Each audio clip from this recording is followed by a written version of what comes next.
That's the thing about a crisis. You don't have to be the one to cause it to be impacted. You could have one of your vendors, you could have a third party do something that impacts your brand, and you didn't do it to yourself, but it's being done to you, and you still got to deal with it because it's your name up on the sign. Single voice, simple message. Single voice being, we as an organization are going to say these things about this topic. And if you go home at night, you're a mid-level person, but you go home at night and your neighbor says, hey, what's going on at your place? We're hearing some stuff going on. They know what to say. They know how to handle it. It was understanding how to stay focused with your message and not allow others to dictate what you want to say. One of the biggest things we're trying to avoid in a crisis is... You're listening to the Real Business Connections Network. Real Business Connections Network. Powered by Balbert Marketing, LLC. Subscribe now and check us out at realbusinessconnections.com. Enjoy the show. Mike Swenson, I'm curious, why is a crisis plan pretty much non-negotiable for every single business? Well, because bad things are going to happen. And it's either you're prepared ahead of time, and so when the crisis hits, you know what you're going to do, and we'll talk more about the details of that, but you know what you're going to do. But too many companies over the years, Ben, we worked with, or came into contact with, and not just companies, by the way, nonprofits, other organizations, didn't have a crisis plan in place. They had an operational crisis plan in place, especially manufacturing, but they didn't have a communications crisis plan in place because, we'll deal with it when it happens. And it's not something nothing's bad happened. We've had a great year and we don't need to buy that right now. We'll put it on the back burner. And then something bad happens and now they're scrambling and they're wasting time and precious time in this day and age with the media the way it is across all the media. You can't afford not to have a plan in place so that you know the first steps you're going to take, you know who's going to be managing the crisis, and you know what you're going to say. Now, this is maybe a little philosophical, but I feel like in the medical world, it's very common. We're very reactive. We wait until there's a major problem to be like, oh, I need to do this. Are people reactive in this scenario? Don't we want to be proactive that if and when a crisis occurs, we already have the plan in place? But maybe it's a philosophical question. Why are we so reactive when business is often our livelihood? The only thing I can point to is that people view it something like an elective insurance policy. We buy a house, we have to have insurance. We buy a car, we have to have insurance. But we don't have to insure our jewelry or our paintings or anything else that needs to be insured. That's a decision we're going to make. And I think that's how people look at crisis management. It's like, well, nothing, we've had a couple things happen. We've managed it. Fine. It's no problem. We're still in business. Everything's okay. We made our way through it. But I'd rather have my clients sleeping well at night, knowing that when they wake up in the morning into a crisis, that there's things already happening because their organization has kicked the plan into place and they're not having to, if you're the leader of the organization, you know that things are happening. The team's in place and they're starting to take the actions they need to take. So before we completely help people, Mike, let's scare them. And I'm thinking 2 examples. I want one, and I know, how many years have you been doing this for? 20 plus, correct? Yeah, well, we designed the program in the early 1990s with a brand new client who came on board in the fast food industry that was growing very quickly at the time and continued to grow. And their head of PR was worried sick that because of their fast growth that they weren't ready for that day to happen. And so we all got in a room and created Crisis Track. So like a good 30 years, it sounds like. Yeah. So I'm looking for a big example, and you don't have to give names if you're not allowed to, but a huge example where it's like, oh my God. And then maybe a more minor one that the average business might go through. Like we should go to a drastic example and then a more common one so we can kind of see the different things that can happen. There was a situation early 2000s. I think it's about my time space continuum is not real good, but it's about 10 to 15 years ago. Yeah. And there was a manufacturing company in the country that produced a food product, a basic food product that was uh, used by hundreds and hundreds of other companies, brands, restaurant companies, food manufacturers. This company had a horrible record of doing things the right way in terms of food safety and all that. And they finally got in a situation where some of their product was starting to make people sick. The reason that's a huge, big example is this is one company that acted in bad faith and impacted hundreds and hundreds of other companies. We had 3 clients at the time who that company was a vendor for, that we had to develop crisis plans in place because we had to reassure their customers that we aren't buying that product anymore. We have checked. We don't have anything in. We did not use it in anything you have to be worried about. Or in the case that they had to do a recall, they had to do their own recall. And this is happening to hundreds and hundreds of brands. Needless to say, that company went out of business in a very short period of time after that all happened. But that's the thing about a crisis. You don't have to be the one to cause it to be impacted. You could have one of your vendors. You could have a third party do something that impacts your brand, and you didn't do it to yourself, but it's being done to you, and you've still got to deal with it because it's your name up on the sign. Yeah, and so that's the big example. A small example is there was more recently a very iconic restaurant group that had a small number of restaurants, and they had one person they hired who did some horrific things. And within 6 to 12 months, 2 of their restaurants were shut down because the business went away. And they had been in business for in this city for over 35 years, 40 years, maybe even longer, come to think of it. But it's one person. In this case, it was one person doing something horrible that resulted in people getting sick. Fortunately, no one died. But again, it's the brand that gets hit. And so you can have this on a grand scale, it can happen to you. And on a small scale, it can happen right in front of you. And either way, these are situations where companies went out of business. And in the first case, literally hundreds of brands were impacted and had to deal with it. So I'm like, holy moly, I need to grab a bucket to catch all my sweat. What do you do? Obviously, ideally, I probably should have a plan in place, but this happens. Like, what do I do to not blow up and react and make it worse in a scenario where a crisis occurs? Well, it's one of the things. So if I'll just quickly describe the crisis track process, if that's okay, because I think we'll get to the answer. So the process that we created with this fast food company in the early 90s, literally we spent 3 days in a room, and one of our initial our foundation for creating this process was to keep it simple, because we both, the head of their PR, and we were talking about it, and we both had seen other places or been in other companies that had 3 big notebooks up on the shelf: crisis 1, crisis 2, crisis 3, and you have to blow the dust off of them because nobody's looking at them. They're too complicated. So we said, let's keep it simple. So we ended up with 5 steps. First one is you need to build a team. You have to have a crisis team. It needs to become, in other words, you need to think of crisis as part of your ongoing operations. You have an HR team, you have an account team, you have a sales team, you have a marketing team. You need a crisis team, and it's just part of your. And so, depending on the size of your organization, What if I'm small? If you're small and you've got 5 employees, then maybe everybody's on the team. If you've got 25 people, it's 5 or 6 people. I never want more than 8 because you don't need to have every division of the organization represented. You have the primary functions within that organization represented on the crisis team. And then the CEO or the head of the organization does not lead that team, just like they don't lead the other teams. They appoint somebody to be the crisis team leader.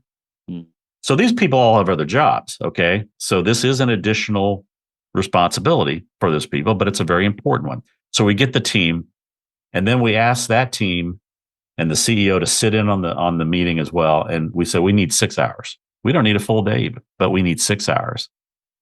Sometimes we only needed 4. So give us 6 hours. We get that team in the room. And the reason we want the CEO in the room, whatever the title is, the head of the organization, is because everyone on that team needs to know this is important. And I'm in the room today as part of this meeting because we need to be doing this. If you don't get the head of the organization in the room and their buy-in, then we all know what's going to happen. Nobody's going to think, well, obviously not important. Back on the back burner goes crisis again. So that's important. And we do 3 things with this team. The first step is we ask all of them, their only homework assignment is come into the room and give us your list of everything you think can go wrong or that you know could go wrong in the company. And the amazing thing about it is, Ben, if you and I are part of that crisis team, you're going to come in with your list. I'm going to come in with my list. Some of those things will overlap. We'll have some of the same things, but inevitably you're going to have stuff I never thought of, and I'm going to have stuff you never thought of. Sure. And all of a sudden, and I use the big giant Post-it notes all around the room, the old fashioned way, no computers, no screens, because I want to write them all up. And by the time we're done, the room is usually full with literally maybe 100 things, 100 risks that this company could. And now we've got them because now they're going, okay, we understand. Any one of these things could happen tomorrow. So it's a very sobering experience, but it never happened once where somebody didn't come in with something nobody else had ever thought of. Okay, we got all those lining the room now. Next step. Okay, what's a recent situation you had, a crisis situation, minor, major, whatever, and let's walk through the steps you took to manage that from the moment it started to the moment it ended. And sometimes memory is not great about it, but we were always able to piece together a process that they did because people would remember, well, this happened. And so now we have that and we set that aside and we say, okay, now we're going to create the process we're going to use going forward. Because what did we learn here? Well, we learned that 3 people are doing the same thing at the same time. And so there's, waste of people's efforts during the first process, or there was things that weren't getting accomplished. And so we're going to come through and say, and every crisis is different, Ben, but every crisis has X number of basic steps you've got to take. Whether it starts with communication to your key audiences and things like that, but who's going to do that? You need to have a plan in place. So we get and we map that out. So now we've got this map of this process we're going to use going forward. The last step we don't complete in this session, but we started because I've always liked the team to understand what it takes.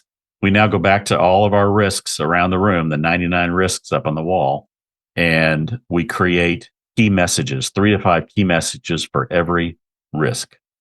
All 99. And yeah, well, like I said, we do 3 or 4 in that meeting, and then we go back and we do the rest of the messaging for every risk. Gotcha. And within 2 to 3 weeks, we would report back, give them their report. It's one thin thing with all the stuff we've created and all the messages for every risk is ready to go. And the last piece of the puzzle is, okay, who on the crisis team is going to be the spokesperson during a crisis? And we need to make sure that they're trained. First of all, we need to make sure they want to do it. Because don't give me somebody who just because their title is, they should want to do it. They should be able to do it, but they've got to want to do it. And typically that's your primary spokesperson anyway, but maybe there's somebody else that will be better. And we train them and make sure they're ready to go. That's Crisis Track. And what I've done with Crisis Track in the last year is create 9 videos that spells out in detail how to create for any small business owner or small organization can buy these videos and have this whole program laid out for them. They can do it themselves. If they need help, I would be available to get on the horn with them. But it's pretty self-explanatory, and that's why we kept it simple. I mean, it's because it's able to be implemented by anyone.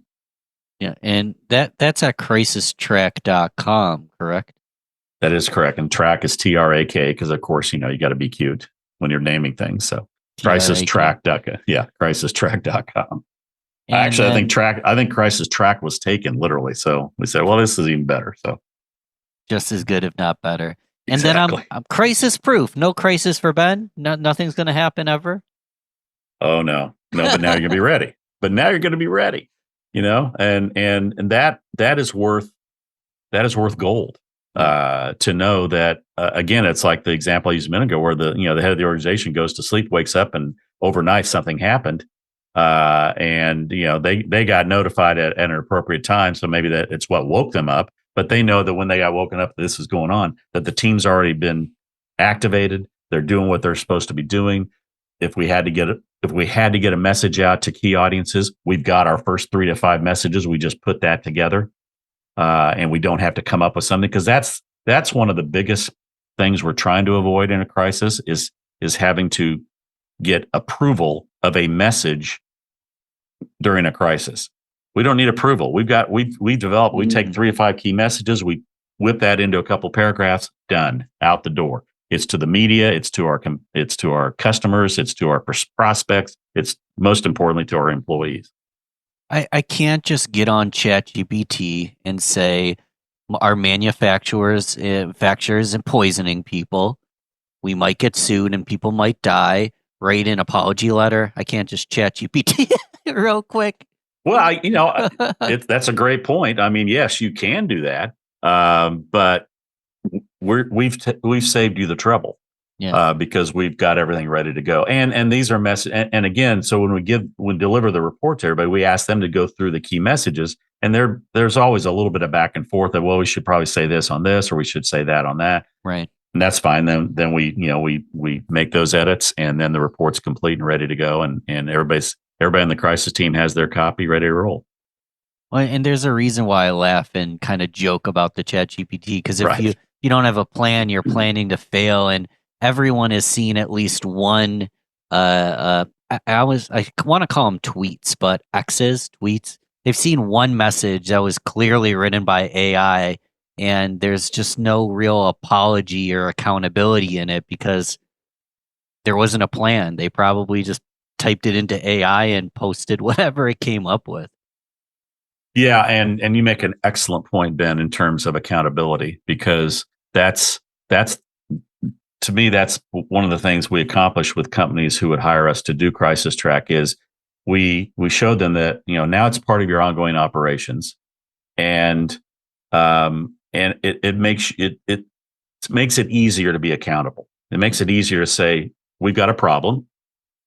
Here's what we're doing to deal with it, and here's how it's impacting you, and here's what we're doing to deal with it, and we'll be back to at a point in time with the next report on what's going on, because we're going to be open and transparent and accountable for what's going on with our brand. A tough one, because how do you take accountability when it wasn't even you who did it? It was a third party or a outside circumstance or the economy or weather. You still have to take accountability in that scenario. You can't blame the weather. You can't blame the economy. You can't blame the third party. In the case of the case study I talked about earlier, about the one that impacted the 300 brands, the food company. Yeah. So with our clients, what we worked together with them on were statements that said, here's what happened. Here's what this company did and has done and caused in some places. It didn't impact anything we had, luckily, but we have made sure that we are no longer using that company's products, and we can assure you of that. And we take accountability, because it is our responsibility to let you know that everything's okay. And it's also our responsibility to let you know that things weren't okay. We had to recall some products. We had to get things off the shelf. We had to take them off the menu for a period of time until we can find a new vendor to bring us that raw material. But so you're accountable.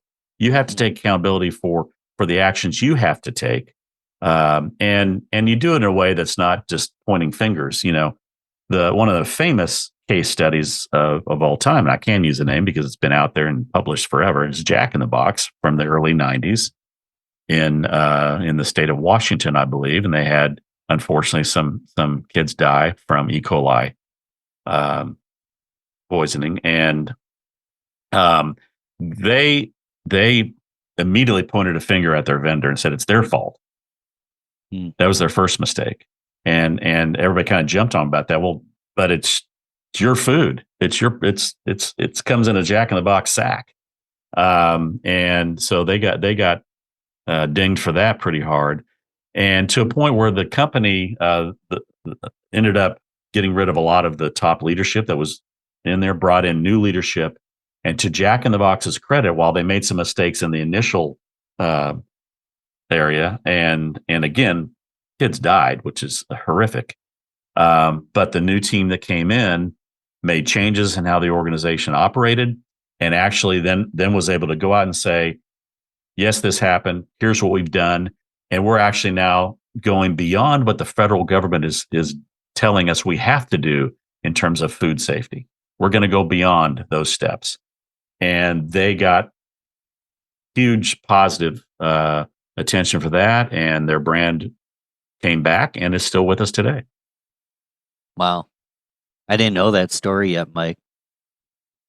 I want to get to know Mike. Well, here's the problem. Here's the problem. Sorry to interrupt you, Ben. But here's just a footnote to that. Is the problem is that every time there's a E. coli story, still to this day, Jack in the Box will get a paragraph in the story. It's because it was such a big deal. It was one of the, I don't know if it was the first, but certainly in terms of national presence, it was one of the first ones that happened in terms of E. coli to a national brand.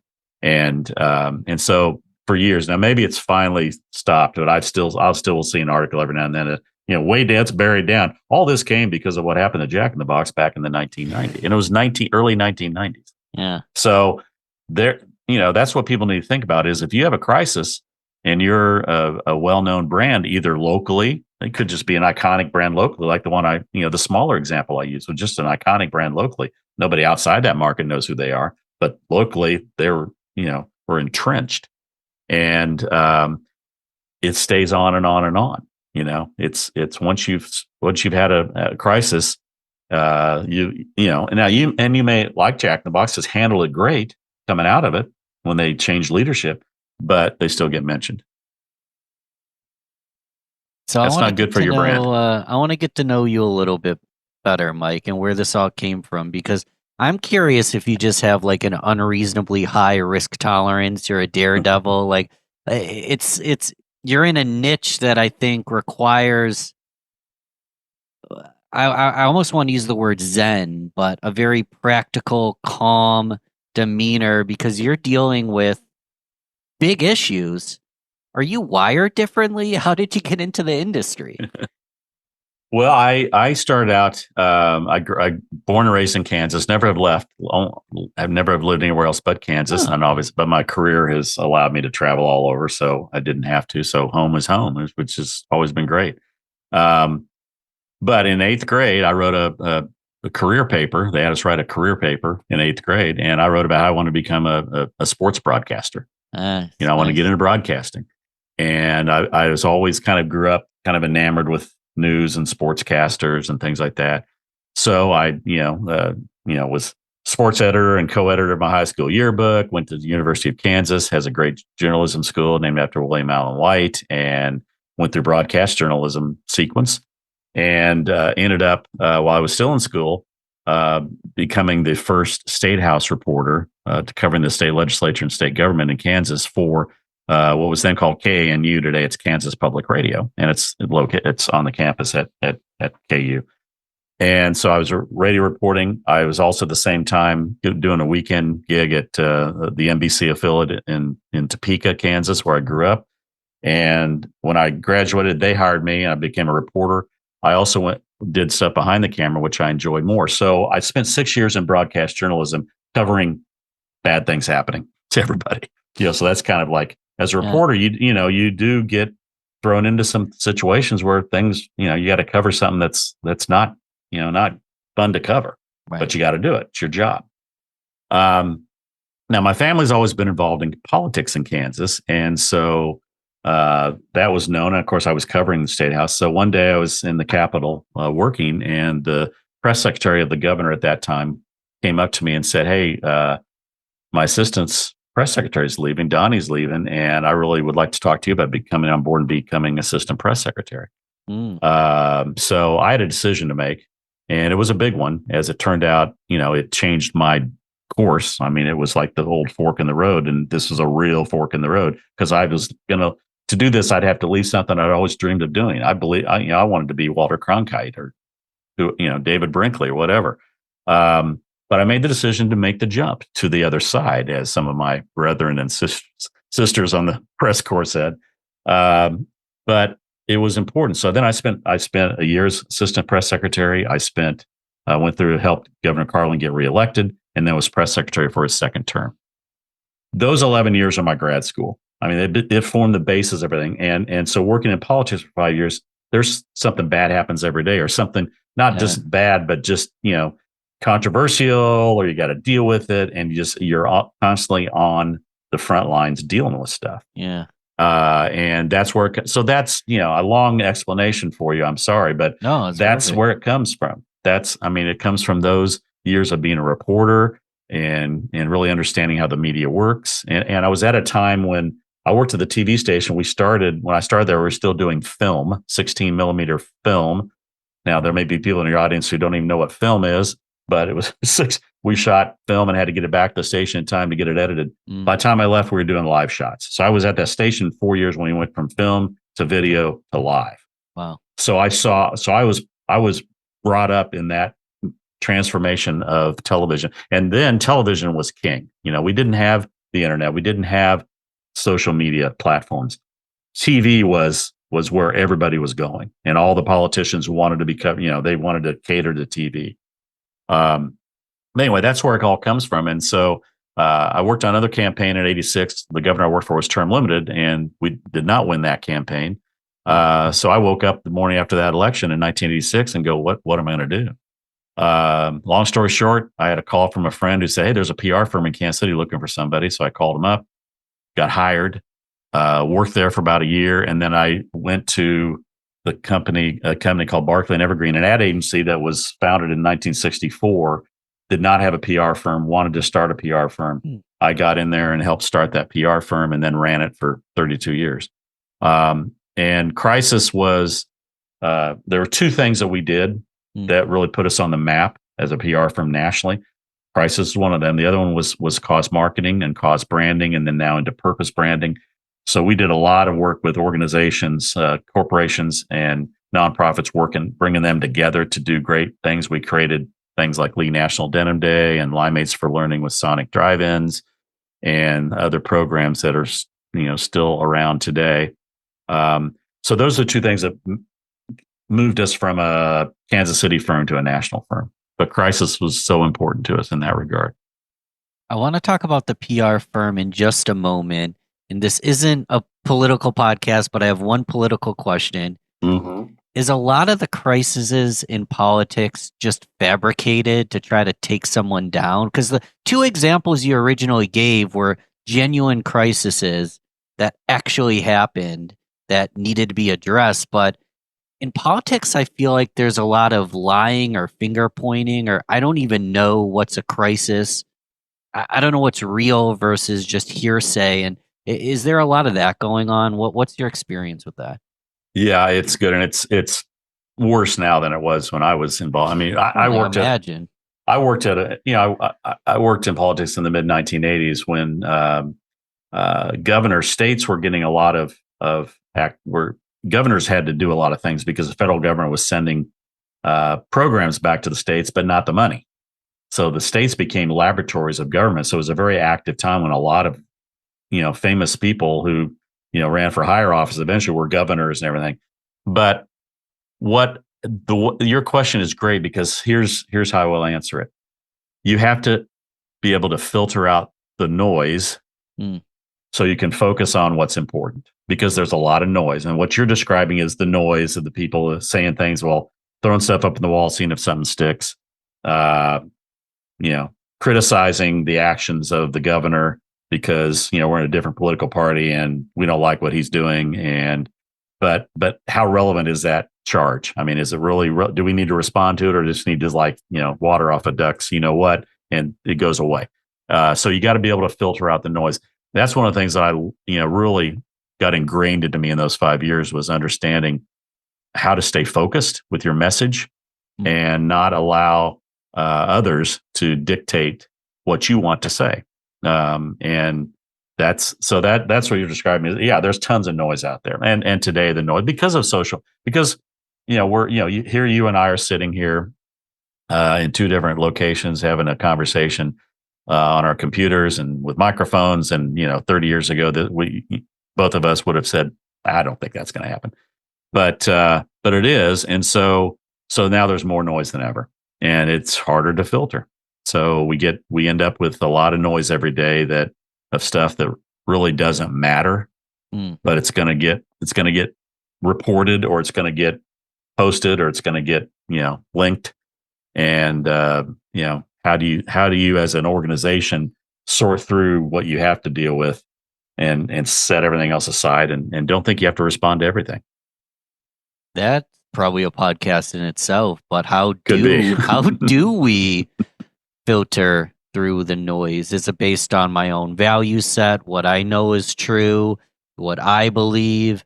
Like, how do I actually filter, this is something that needs to be addressed, or no apologies, this doesn't relate to me, I'm just going to move on? I'm sure it's nuanced, but do you have any general tips on this?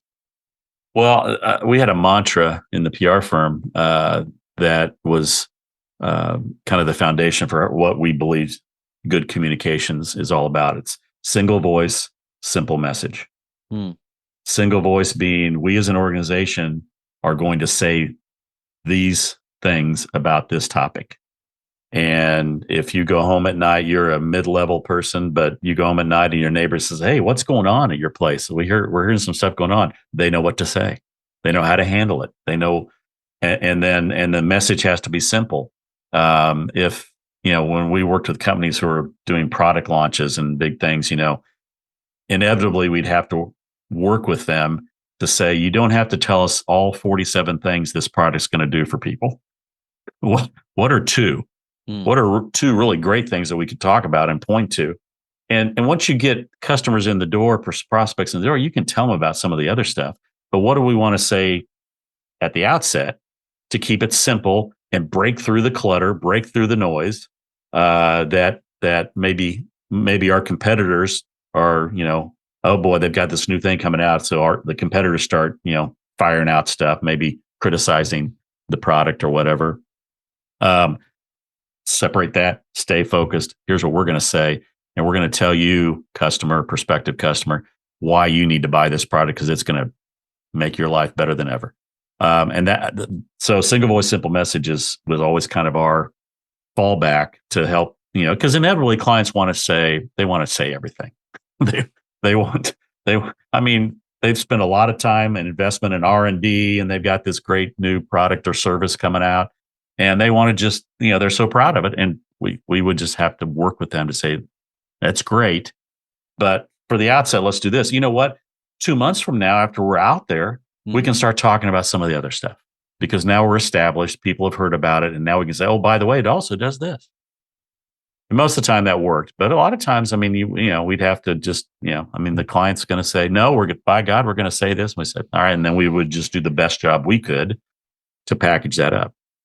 Well, it makes a lot of sense, because, have you ever heard the term word vomiting, where yes, just it all comes out, and I believe it's not truly communication if a second party or third party or an audience doesn't hear and understand. So, great point. So, single voice, simple message, and let's not talk about all the drama anymore. I want to talk about PR firm. You're helping build that out. What was one of the most rewarding projects you got to work on, and walk us through the process of it? Okay. Well, there were a few I could mention, obviously, but I will tell this story. As I told you, we had established ourselves as one of the nation's leaders in cause marketing. We weren't the first to get involved, but we were one of the very early ones. And so that gave us and we did a lot of marketing around that, and really promoted, our cause practice. And so as we were partnering corporations with nonprofits started kind of paying attention to us, and we would get hired by a nonprofit to do their PR. Okay. Not just about the project they're working that we brought them together with, but everything, all their PR. And so we had a lot of that happening. So we had established ourselves. So we had a call from the March of Dimes nationally, their national organization. They were doing a search for a new PR firm, and we got on the list because of everything we'd been doing before. So we made that list, the initial list, which is always the hard part. And they were going to be in Kansas City actually for a regional meeting, some of their top people. So we had an initial meeting right in our hometown in Kansas City, and that meeting got us to the next step of the presentation process to go to New York. They're in White Plains, New York, just north of New York City. That's where their headquarters is. So one of the things we learned during the and they wanted to do really kind of a whole new rebrand, because there were here's an organization that has been around since Franklin Roosevelt basically started it as a means to find support and fund research to fight polio, which they ended up being very successful with creating the polio vaccine. That was March of Dimes that did that. Well, now they're out of a job, but then they moved into other disabilities and things like that. And eventually got into infantile or prenatal work in terms of working with mothers and babies. Anyway, one of the things we learned is their board was concerned. Their national board was concerned that they needed to change their name. That they needed to change the name March of Dimes. That it wasn't relevant anymore. It didn't, the March of Dimes name came from the fact that Roosevelt had literally, they call it March of Dimes, literally had children sending in dimes in envelopes to the White House.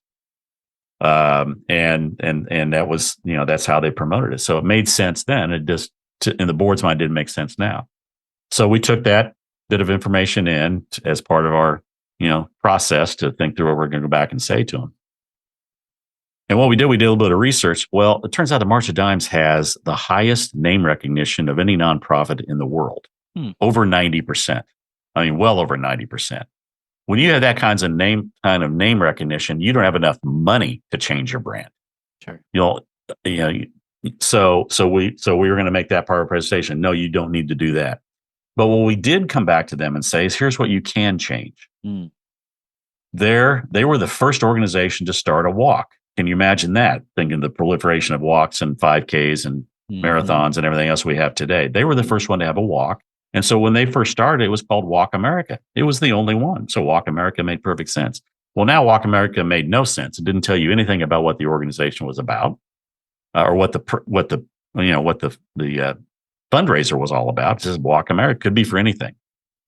So we said, we think you should change that. And we went back in with the recommendation, don't change March of Dimes, but change Walk America and start calling it March for Babies. And now everyone knows why they're there. And we dealt with, we thought of the potential side issue of, does it get confused with the abortion issue in some way? And so we were ready to deal with that, because we said, no, there's a way to deal with that, because it's the March of Dimes March for Babies. So once we make that connection, you don't have to worry about that. That would be some noise you don't need to worry about. Right. Back to the noise thing. And so we go in and we make the presentation in New York, and we had a lot of other stuff. We had rebranding, and we did a whole new look and feel, and some creative PSA spot. I mean, so we went in with this whole presentation.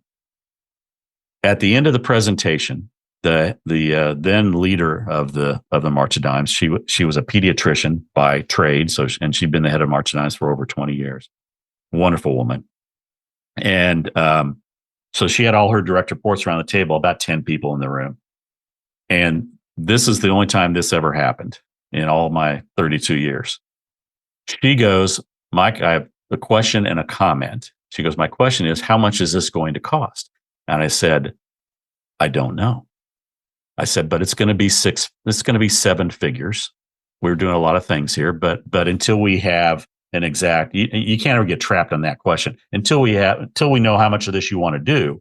Once we know how much you want to do, then we come back to you and we will give you very specific numbers. But yes, it's going to be a fairly big number, but they were expecting that. So she goes, okay, that's fair. And then she turned her chair around to her group, and she said, we need to do all of this. And the only people around that are going to keep this from happening are the people sitting around this table. At that moment, I turned to my colleague and just looked at her, and she got my look, and she had the same thought. It's like, we can't wait to get out of the room. It's sold. The only thing we can do is mess it up. Yeah. So by speaking anymore. And so there were a few questions from the group, and we handled those more specific stuff, but basically it was over.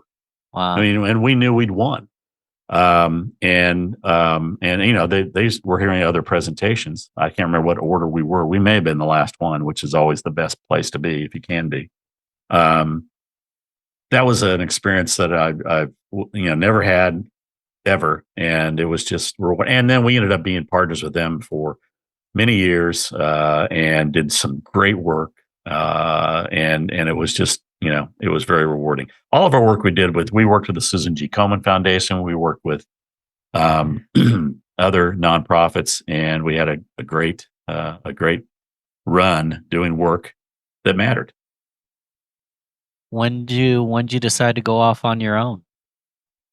Well, my wife's older than I am, so I always knew that I didn't want to wait around a long time to retire. We had things we wanted to do.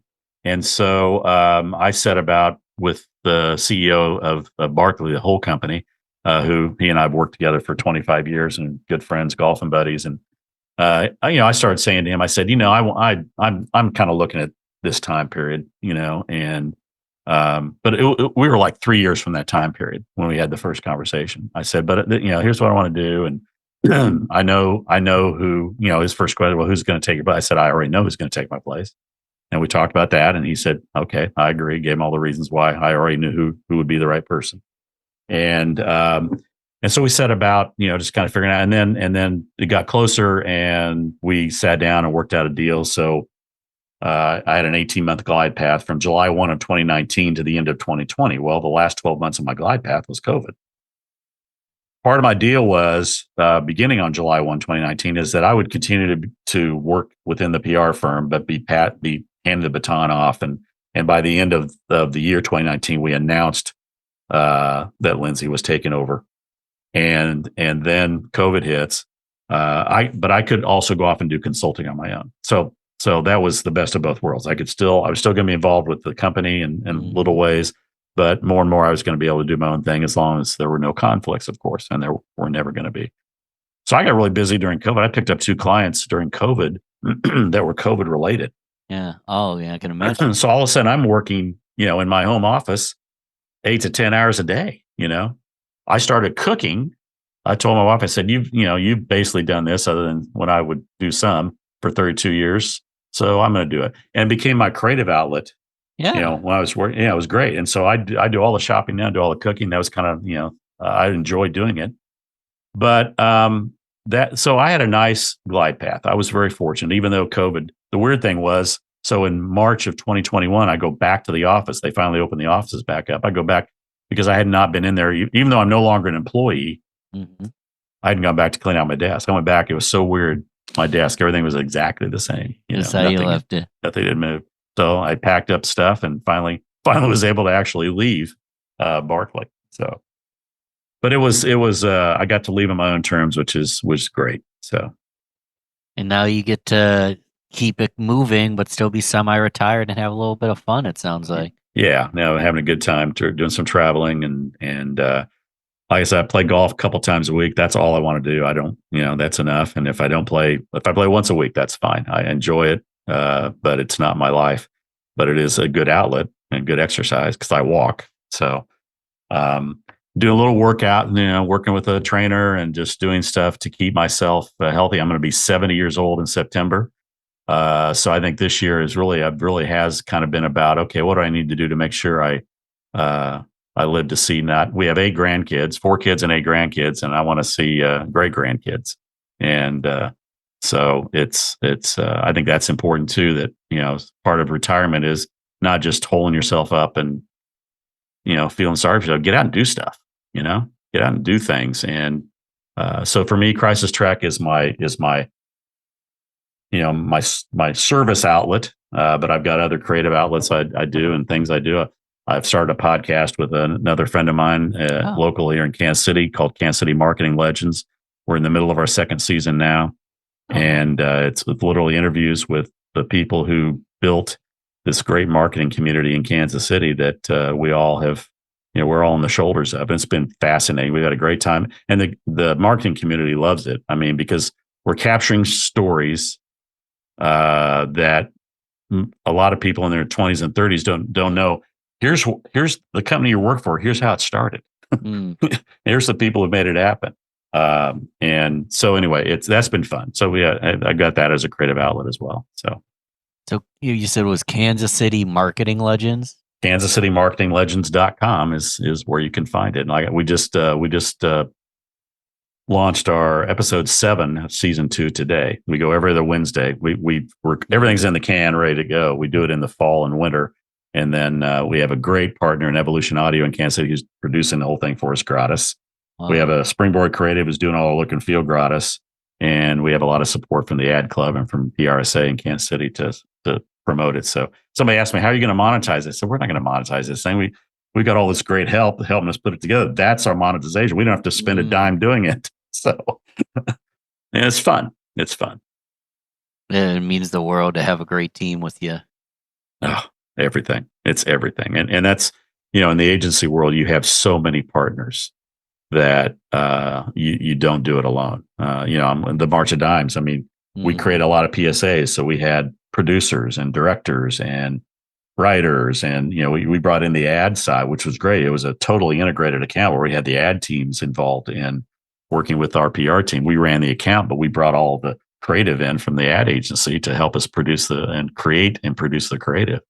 And then you have to have outside resources that finish it off for you. So it's one of the things I loved about being in the business of PR, marketing, advertising is the collaboration with so many people and so many third parties that it takes to make one thing happen. So that was always just a real joy to watch it all come together and work. I love it. Mike, as we close out, I want to give the listener one final nibble. Before we do, I do want to remind and invite them. So crisistrack.com, no C, crisistrack.com. Be great to go there, learn more about what you do, connect with you, hire you if they really feel like they need that foundation. We want to be obviously proactive, not reactive. Right. I wanted to ask just one final nibble from everything we've talked about today, or maybe something we forgot. What's the first step that someone can go do right now to move in the right direction of resisting crisis and danger for the future? What's their first move? Well, it may be the other than forming a team and having a team ready to go, it may be that first step of acknowledgement of what can go wrong. Understand and think through what all the things that can happen to your company. There's natural disasters. There's internal malfeasance. There's third parties causing things to happen. There's an employee that is, embezzling. There's, all the things that can possibly happen. And they've all happened to somebody. Maybe they haven't happened to you yet, but you're going to have you can't escape it. You can't escape something, and you're not going to be in business for a long period of time successfully without having to deal with a crisis. You just aren't. There's no way. And the word crisis sometimes kind of makes everybody think of big stuff. Sure. But you said it earlier. When you asked me, think of it. You give us a big example and a small example. It doesn't have to be big. It can be, in the case of that small example, one person doing something wrong. Sexual harassment, an employee stealing, cheating on. So I think that's the cards. first. That's the first step. Yeah. That's the first step. And if you do that, by going through that process, your mind will flip you over and say, okay, are we ready to deal with any of these? And how ready are we? And maybe they have operational plans in place. But if a natural disaster hits and their venue is wiped off, the hurricane, tornado, or whatever, they may have that plan in place of, well, we've got a place we can go move. We know how to, the only shining light out of COVID is we all learned how to work virtually. So that does help take care of some of those things that maybe in the old days. But it's a manufacturing plant.